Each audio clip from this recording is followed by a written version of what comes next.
Good afternoon. So, I thought it was high time I came on and did a positive review about Games Workshop. I know, novelty. But I'm heading back into school at the end of the week to do some more lessons, and I need to take my mind off of things because it's very stressful going back into teaching. So, after teaching from home the past couple of weeks, so here it is. Here is a positive take on Games Workshop. So, when I tried to figure out what Games Workshop do well, two things stood out to me. The only two, really, from the top of my head. The first was the quality of models, which I'm about to show you with the new release announcement yesterday. The second is talking to the community, right? Opening up to the community. So, first of all, models. I am gushing right now over these new Black Templar models. Now, so the other day, I've been having a go at Games Workshop quite a bit the last few weeks, and I've been saying in every single video that I wanted to do a positive video. So, I hope none of you take this as me being two-faced, none of you take this as me going back on my words. I meant every single word that I said about Games Workshop and all the things that they don't do very well. But I think it's also very, very, very important to step in and say, hang on a second, what do they do well? Why are we even in this bloody hobby in the first place, right? Right, well, one of the main ideas is the quality of their models, okay? The sheer amount of money they have behind them. If you do not think, if you, for 1 minute, come at me with a War Machine model or anything like that, and you say, this is up the standard of Games Workshop, I'm sorry, no. Right? I've had people come to me with D&D level models and say, this is the quality of Games Workshop. I'm sorry, dude, no. It's just not at the quality of Games Workshop. They are the standard by which other models are judged, quite rightly, because their whole mission statement is, if you didn't know, we want to make the best wargaming models in the world, and we want to continue doing this forever. That's the Games Workshop mission statement. And as far as I'm concerned, if that's all that their mission statement is, they're actually doing it. They are actually creating the world's best models right now. You can't tell me, look at the Catan, or even like something ridiculously big like Archeon, which is far too busy for me. But in terms of skill, to actually put that into practice and have that be a model on the table you can use, there aren't any other games that come close to that, okay? Certain 3D printed models definitely do.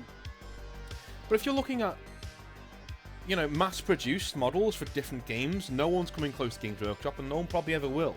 If you move away from Games Workshop, one of the contingencies you're going to have to make is that the models that you're going to be painting and modeling and getting aren't going to be on the level of the ones you had when you were at Games Workshop. That's just the plus and the plus and minus of it.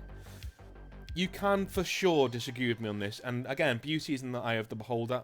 I know this is just my opinion, but for me, making the argument that other people's models, look at War Machine, look at Malifaux, look at D&D, other people's models are anywhere near what Games Workshop do is a fallacy. It just isn't true. Again, just my opinion. But looking at that, I wanted to show you something I'm very, very, very, very happy with the past couple of, yesterday and today. These are the Black Templars. Now, if you got into the hobby, I'm smiling as I'm talking. If you got into the hobby at the same time I did, and this is 3rd edition Warhammer 40,000, and you saw this artwork, this is the piece of artwork that got you into Warhammer 40,000, and this chap here got me into Warhammer 40,000. No one else. Just this chap. Just this guy with the flamer and the power axe. That's what got me into Warhammer 40,000. I wanted that. And the fact that you can tell, and this will link into my second point, you can tell at some point, yes, Games Workshop dropped the ball. Yes, they don't always listen to us, but they must have some sort of finger on the pulse. Because everyone's gushed over this artwork. Everyone has. And they know full well who the whales of their audience are. They're people in my age bracket. They're people who are 29 right now, up until 45. That's their main demographic right now. And those people got into the hobby mostly in 3rd edition, when we were in year 7 in terms of secondary school in the UK. So we were like 11 years of age, and that was the age where we were getting into stuff like Warhammer. And I stayed in it for the rest of my life so far. So the fact that they brought out this model, or they bring out this model as a standalone model, to me just shows you how much they do sit down sometimes and listen. Now, don't get me wrong, they seem to listen when there's money involved, because you're going to have to pay through the nose for this fucking model, I'm telling you that now. They have not released any prices yet, but I'm looking at this guy. This guy's going to be at least £25. Okay? It just is. Right? He's going to be a HQ. I think he's a Castellan. Yeah, he's Castellan. Yeah, so he's going to be HQ, Lieutenant. But he's going to be about £25 for him, just him. Alright, so when money's involved, yes, they will listen to you. If you tell them what they want, in terms of, I want this model, I want this set, I want this and this and this, and I'll pay you a lot of money for it. If enough people say that, they will produce the model, they'll ramp up that price, and they'll give it to you. Right? Again, it's kind of like, in terms of, if you're a wallet, it's kind of like, you know, a turkey campaigning for Christmas. I've used that analogy before. And it's exactly that. Games Workshop will not listen to you in terms of things like YouTube, in terms of things like their online IP. They will not listen to you in terms of anything that's not going to make them any money. If it's not going to make them cold hard cash, they're closing their ears to you, okay? They don't give a shit. But the minute you say, I'll buy that, and the minute enough of you say, I'll buy that, all of a sudden, they're listening. And here we are. And I want this model. I really do. And again, when I said the other day, I said, look, they decide the price. They decide how much these things are worth. Yes, they do. But I think so do you as well. Like if you're someone like me and you grew up with this box set, and you have the disposable income, and you look at it and you go, oh, I really want that. Listen, if you got this, I wouldn't consider you a whale, right? This is just something that you really want. And if it's something that you really want and you're going to play with and get a lot of joy out of, then go out and get it. That's fine. My problem with whaling comes in is when people buy shit that they have no use for, simply because it's the newest, hottest thing. And the fact that Games Workshop actively go out and they encourage things like scalping, where people will buy these things and sell them at a hugely inflated price, right? With their false scarcity. They will not make enough of this model for it to go around, I'm telling you that now. They won't. But what they do is they create the best models in the world, and if anyone can look at this model and tell me that Games Workshop do not make the best models in the world, I want the drugs that you're on, because this looks amazing. So moving on. Okay, I'm not going to comment on the skin tone, right? The only thing he says he's not going to comment, and he proceeds to comment. I know, but I'm not going to comment on it in a political way, because I honestly think that it doesn't have much of a place in the Warhammer community. Listen, paint your models however you want to paint them, right? I'm serious. Like that's all I'm saying. If you're someone who is black, or you're someone who is Chinese, or someone who is Hispanic, then if you want them to look like you, then paint them like you. No, go for it, dude. If you're a white guy and you want to have black models, go for it, right? No problem. That's great. That's all I've got to say on that one, okay? Okay, right, cool. Moving on. Yeah, I know in the law they're not supposed to. Yeah, I know. But just step away from that for a minute. That's not what they're saying here. They're not saying that in the law all of a sudden things are going to change. They're saying, look, you can paint your models however the fuck you want to, and that's great. All right. The minute they start changing the law, then you can start complaining about, well, hang on a minute, you know, just leave the law as it is, and let's go and let's give let's say, look, in Driftwood, right? I'm doing in Blackcoat, not Driftwood. Driftwood's in Blackcoat. So in the setting I'm making called Blackcoats, you know, it is a predominantly white setting, right? If I want to introduce black people to that setting, I will make an entirely new place for them to come from. I won't just shoehorn them into the Dominion, which is mostly Victorian age England whiteness, right? That would just be jarring and silly. I'll actually give them a place to be from. One of the things that George Martin did really well is that he did that. He made places for people of other skin colours that weren't white to be from, so they could be in the story, and they could end up in these places, which is, I completely agree. There should be more chapters based around different skin colours. There should be. That'd be really cool. That'd be fucking awesome. I really want, I mean, I know you can use white scars, I suppose, but I really want a Japanese, Chinese-style Space Marine. I want that. I would buy that because the Space Marines in my channel chapter are samurai. They're basically samurai. They wear Black Templar armor, but they have top knots. They have samurai swords. They have samurai tabards and banners and stuff. They're samurai. They're 40k samurai. So I've got nothing against that. The one thing I do have that I will say, and again I know I said I wouldn't mention anything about it. And this isn't even political, but I wouldn't shoehorn other skin colours into existing chapters. You know, just put that out there. You know, just like I wouldn't have white Space Marines and Salamanders because they're not white. You know, they have black skin, and there's an in-law reason why. Right, that's what I would do. I would give everybody their own thing so that's cool and awesome. And, you know, but again, you paint your Space Marines however you want, and I think the fact that Games Workshop put this in here is really, really cool. That you can paint them however you want. So, these models are absolutely superb. These are baseline standard Crusader models, okay? This is fantastic stuff. When Primaris Marines first came out, as a Games Workshop manager, I was really, really, really disappointed. Not because the Primaris Marines weren't cool, but because not every chapter had their own thing. I was so disappointed by the Space Wolf box set that came out, and all we had on our Primaris Reavers and things like that was a fang here and a different haircut there, and it just bollocks. No, I want stuff like this. I want my Black Templar Primaris Marines to look fucking awesome with tabards and capes and chains. And, you know, they must look like absolute zealots. Loads of candles and candelabras and, you know, iron crosses all over the place. I want them to look ostentatious and ornate. That's what I want the Black Templars to look like when they're Primaris Marines. They couldn't do Black Templars when Primaris Marines first came out. Because it would be unacceptable. It'd be like, no, I'm sorry. It'd be just like the Space Wolves. Like so many people, that's so boring. You're just... Gabriel Seth saved everybody when he said... all you're doing, in a Games Workshop published novel as well, said all you're doing is creating Ultramarines that are painted different. That's all you're doing. And I really felt when that was in an official Games Workshop book that they'd listened and gone, hang on a minute, let's go out and let's make sure that each and every chapter has their own shit. Now, let's have a look at some of these models, okay? This is the positive of Games Workshop. Look at the cape on this guy, right?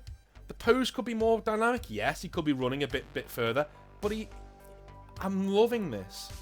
I'm loving this. It is a complete reimagining of the original set. You know, the lightning claws too. I like that he doesn't have 4 lightning claws. He should have 3 because he's only a Space Marine. He's not a guy who's in Terminator armor, right? He's not a Vanguard veteran. He should only have 3. That's great. It shows that they've listened. You've got the tabards there, the capes.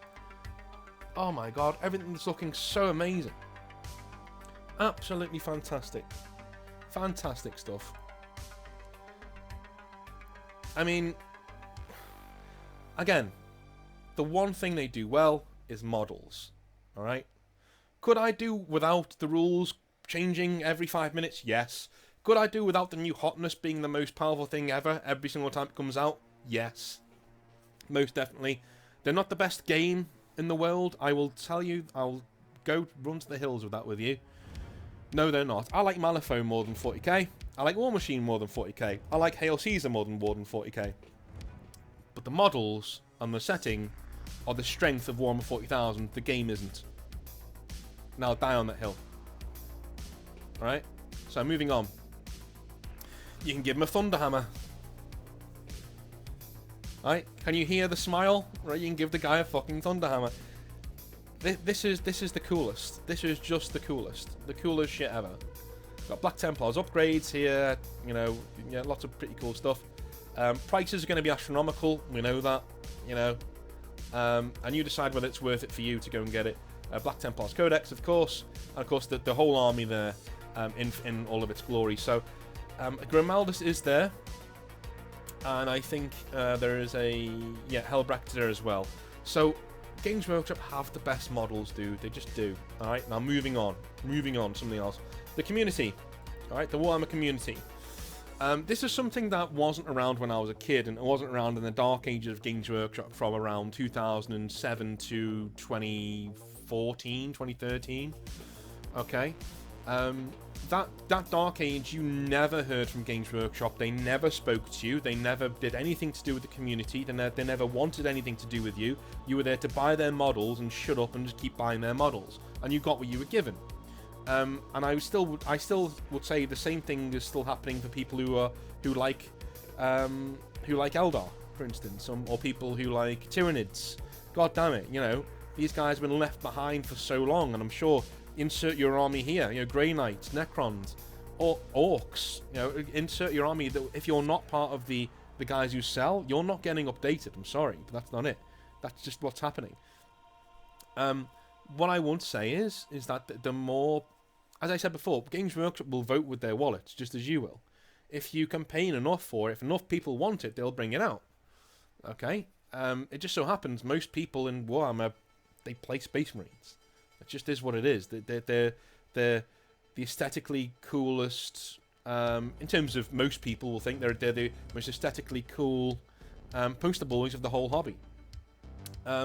So they will get the love, and they have been getting the love. But what I'm saying is, nowadays, if enough Orc people came forward and said, we want an entirely new Orc range, and we will pay through the nose to get it, you can bet your bottom dollar Orcs would be out within a year or two. They would. They would. Because they do listen, eventually. If it's to do with their wallet, they listen. They never used to. This is what I'm saying. Their ears are open if you're willing to put money in them. Back in the day, they wouldn't listen even if you wanted to give them money. They did exactly what they wanted to do at all times, and they never spoke to you about anything. They were always really, really, really uppity about their copyright, which they still are pretty much. And that's what breaks people's hearts about this new Games Workshop, quote-unquote, that was raking in so much money because they were so customer-focused for a couple of years there. I'd say from like 2015 until about, 2019. They were so customer-focused. They were so obsessed with pleasing the fan base and making sure that they were doing everything bar lowering their prices, which is something that they'll never do. And it's something that Games Workshop can never do, by the way. They can never lower their prices. Why? Because they're the ones who decide what those prices are. That's the reason why they will never have, and he said we there, that's the reason why they will never have a sale. There will never be a sale at Games Workshop, because then their products aren't as valuable as they used to be. And the only thing that's deciding how valuable Games Workshop products are Games Workshop. Right? If they do a sale, why the hell would you come into Games Workshop and buy the models when there's not a sale on? You wouldn't. These are a rarity. These are a luxury item that you spend as a hobby. So as far as they're concerned, you're paying through the nose. I understand what they're saying. I understand why they're saying it. All right. I wanted this again. Look at this. It's even a positive video, and I'm still coming back to a few negatives. But Games Workshop do sell the best models in the world, right? And their community team is actually quite funny, right? If you look at their Warhammer in the community, look at their if you look at their Twitter account, things like that, when somebody asks for a new Chaos Codex, have you ever seen that? When they asked for a new Chaos Codex and the Warhammer in the community responded with the Dark Angels Codex, right? It's just little things like that they never would have been caught dead doing years ago, not once. But they are here now. It's just a shame that they've decided to monetize it with bullshit like Warhammer Plus. Alright? So those are the two things I think Games Workshop does extremely well. I'd love to know what you think Games Workshop does extremely well. Leave it in the comments. Let's have a chat. Alright? And let's gush over some models. And let's just have some positivity. I need some. I need to go through the week. I can't be bashing my head against the wall with Games Workshop all the time. So, what do you guys think? Good models? What set do you think they should update next? And do you think that their ears are based on what kind of money, how much money you can put into them? Because I do. See you next time.